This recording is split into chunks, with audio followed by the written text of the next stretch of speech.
One look at this title, and I bet you're thinking what I'm thinking.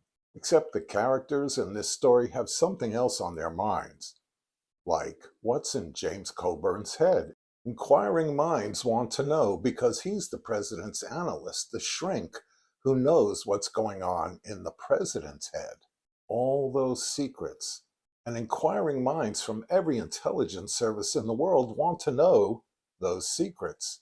This 1967 satire, written and directed by Theodore J. Flicker, is a great send-up of the spy craze that exploded in the 60s thanks to the James Bond films.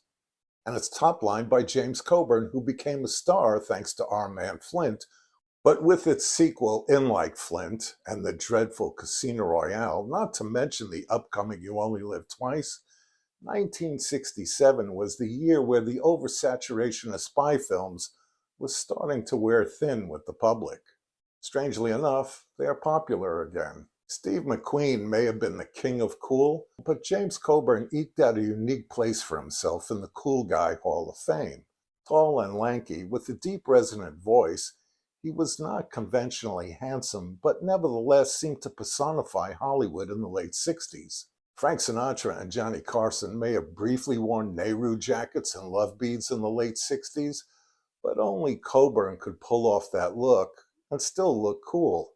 And he also played the gong in real life as he does in this movie. Gravedigger Jones himself, the late Godfrey Cambridge, plays one of Coburn's patients who has this great little monologue about growing up black in America.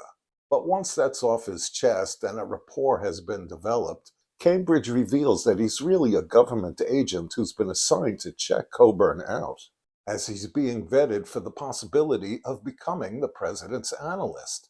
After some reflection, Coburn decides to take the job, considering it a great honor, and relocates to the nation's capital, where he slowly starts to freak out as the stress of his job is making the president freak out. Well, codependency being what it is, the president needs him more and more. And every time Coburn is needed, a red light flashes no matter where he is or what he's doing. And of course, our government's intelligence agencies have him under constant surveillance. Not surprisingly, Coburn gets paranoid and goes on the run. He hooks up with the Quantrill family as they're touring the White House and rides back with them to New Jersey, telling them that he's conducting a special presidential survey about what real Americans are really thinking. Played by William Daniels and Joan Darling, the Quantrills are more than happy to have him stay over, because that's the way we were in the 60s. We loved having people stay over. But trying to make a private phone call from the Quantrill bathroom, Coburn is wiretapped by the young son who has been bitten by the spy craze big time, because that's also the way we were in the 60s. Later that night, as they go to Manhattan's Chinatown for dinner, enemy agents try to kidnap Coburn, but the liberal Quantrills fight them off with guns and martial arts.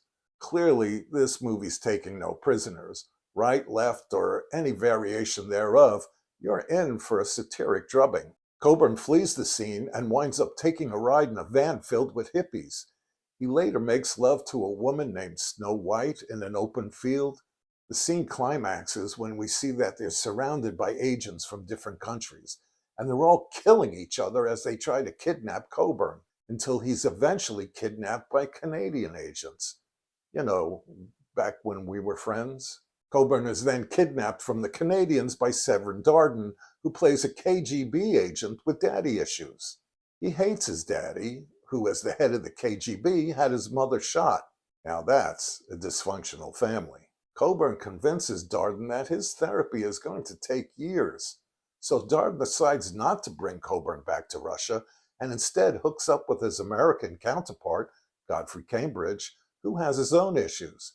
Together, they decide to save Coburn from being assassinated by our own government agencies because, well, national security being what it is. But before they can spirit him away to a safe house someplace, Coburn is kidnapped yet again. This time by the phone company, where he's shown a film detailing the phone company's plan of installing a device inside everyone's head where they only have to think of a number to be connected. This animated short will remind modern audiences of a similar scene in Jurassic Park, except this time it's presented by Pat Harrington, who plays a live tape recording. The phone company wants Coburn to reveal the president's innermost secrets so they in turn can blackmail the president to promote the proper legislation through Congress. Godfrey Cambridge and Severen Darden fight their way into the phone company's super secret headquarters, where Coburn explains that it's absolutely vital that they destroy this place and the phone company's plans. So Darden hands him an M16 rifle. Coburn refuses to take it. Darden says, "You want to save the world? Take the gun." And so, everyone's favorite psychiatrist, James Coburn, gets rid of all his pent-up aggressions by shooting the gun. Writer-director Theodore J. Flicker was also responsible for Barney Miller, one of the best TV sitcoms ever. Now, as brilliant and as funny as The President's Analyst is, there's a line in Like Flint that tops it, as a shocked James Coburn says with no small amount of incredulity, "An actor as president?" Far-fetched and funny in 1967, but a reality by 1981. And now,